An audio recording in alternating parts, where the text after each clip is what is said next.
I had a feeling heading into 2013 that the Tampa Bay Buccaneers were headed for a bit of a bumpy ride, if you will, but I didn't envision just how bumpy it was going to be. Yeah, the whole Josh Freeman, Greg Schiano debacle. The team starts off 0-8. They finish 4-12. It was a nightmare season for the Buccaneers. Thankfully for the Buccaneers, the season ended. They were able to fire their incompetent general manager Mark Dominic, and they're clearly over his head coach Greg Schiano, and it was time to go back to some of the glory days for the Tampa Bay Buccaneers organization and go with somebody that's more of a calm and steady, respected voice, and somebody that's been to the promised land, somebody that's been a part of some winning teams over the years, a guy that has had some success at the NFL level as a head coach. And they made the right hire, in my opinion, by bringing Lovie Smith into the fold. Lovie Smith, to me, was the perfect choice, the perfect hire for the perfect team at the perfect time. I love this move for them. Easily their biggest move of the offseason. With that said, though, the Tampa Bay Buccaneers were very busy this offseason. They let Darrelle Revis go, and this is the one good thing about the Revis contract for them. They basically gave him no guaranteed money. It was a year-by-year deal, and after 1 year, they could sit there and say, we're changing philosophies. We could take that money we'd give to him and give it to other people in other places and help improve the team more overall. And that's exactly what they did. They got very proactive in free agency. They brought in Michael Johnson from the Cincinnati Bengals, Alteron Werner from the Tennessee Titans, Evan Dietrich Smith from the Green Bay Packers. You're talking about bringing in Josh McCown from the Chicago Bears. They spent their first-round pick on Mike Evans out of Texas A&M, their second-round pick on Austin Seferian-Jenkins, the tight end from Washington. This is a team that had a big infusion of talent this offseason. They got aggressive in free agency, and they focus on their skill position players in the draft. So now heading into 2014, a lot of people are expecting a big marked improvement from Lovie Smith and his Tampa Bay Buccaneers. Looking at the strengths of this team, their wide receiver unit. You're talking about a unit here with Vincent Jackson and Mike Evans. It's very similar in mold and construction to what the Chicago Bears have with Brandon Marshall and Alshon Jeffrey. Now, with that being said, I will say that they're kind of similar to the Bears too, in that they've got two studs or potential studs on the outside, and they have nothing else. They have no depth behind them, nobody else that can really make big plays in the slot or anything like that. They lack depth. But again, you can get by with a Vincent Jackson and a Mike Evans, two very similar players that will cause some matchup nightmares for defenses in the NFL South and NFC South, and throughout the NFL come 2014. I expect the defensive line to be a strength. I think that the pieces are in place that will work very well in Lovie Smith's cover two defense. I think obviously Gerald McCoy is the three technique tackle. His best years are still ahead of him. He's going to love playing in Lovie Smith's system. But I also look at Michael Johnson and Adrian Claiborne, and there's always been this perception that Lovie Smith, being from that Tony Dungy Tampa 2 tree, that he loves those small, undersized, quick, athletic ends that just get up the field and do all of this damage, get into the backfield. And that's not necessarily the case. That's never been Lovie's MO. In fact, he prefers not having those type of defensive ends, because you look at his defenses throughout the years in Chicago, his best defenses had Alex Brown and Adewale Ogunleye as the two defensive ends. He likes those solid defensive ends, those guys that can do multiple things, maybe not be spectacular in any one area. Sure, he'd love to have that elite edge rusher, but he frankly doesn't have that here with the Tampa Bay Buccaneers, and that's okay, because I think it works very well for his system with guys like Claiborne and freaking Michael Johnson. And I like the running back group. It's actually surprising how much running back depth they have.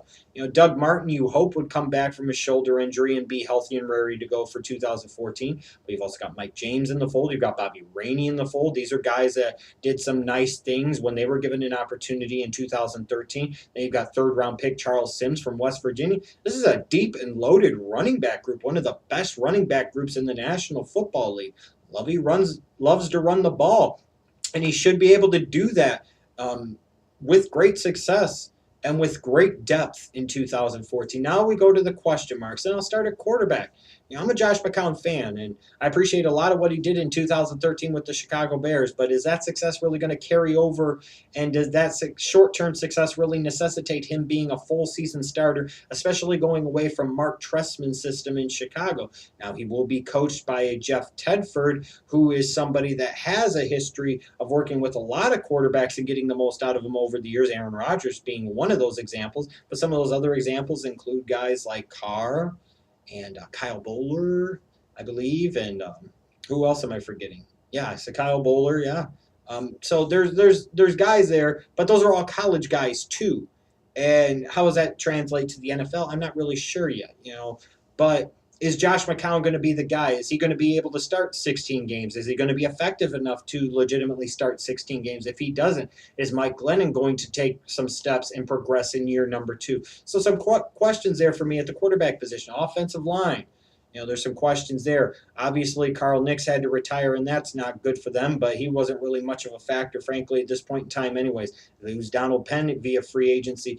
This is kind of a question mark area to me, and I'm not sure how good they're going to be here in 2014. And then I look at the cover 2 fit in terms of some other pieces on the defense. Not so much the defensive line, but the linebackers and the secondary. I'm not saying that they won't fit, but I know from experience watching Lovey and watching him with the Bears that it took a couple of years for those pieces, especially in the back 7 of the defense, to figure it out and to understand how to get the most out of themselves and while playing in that system and fitting into the confines of that system. Playing that cover 2 is not for everybody, and only time will tell whether or not the pieces in place are the right pieces to be able to play in that system, although I would assume Levante David will have an even bigger monster year and be a definite threat to be Defensive Player of the Year in 2014, manning the weak side in that cover 2 defense. Looking ahead to the schedule for the Tampa Bay Buccaneers, just like the rest of the NFC South, they have to play the AFC North and the NFC North, so not the easiest schedule in the world. In terms of their NFC conference games that they also have to play, they get a little bit of help, the benefit of finishing last place in your division the year before. They get to play St. Louis and Washington, 2 teams that are improved, but they're not Seattle and San Francisco, let's just say. A key part of the schedule is actually going to come early on in the year for the Tampa Bay Buccaneers. They've got 3 straight road games, weeks 3 through 5. They go to Atlanta, to Pittsburgh, and to New Orleans.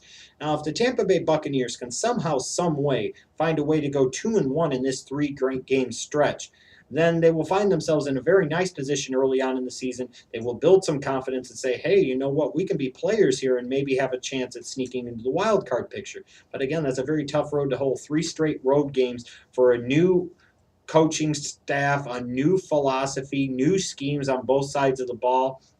It's very daunting and very challenging so early on in the season. The keys to success, first and foremost, the defensive players have to be able to pick up on the cover 2 scheme. And like I talked about before, that's easier said than done. Sometimes it takes time to adjust to that scheme. Josh McCown has to play near his level of play for the Bears in 2013 in order for the Buccaneers to have any thoughts of going at least 8-8 and maybe sneaking into consideration for the wild card in the NFC.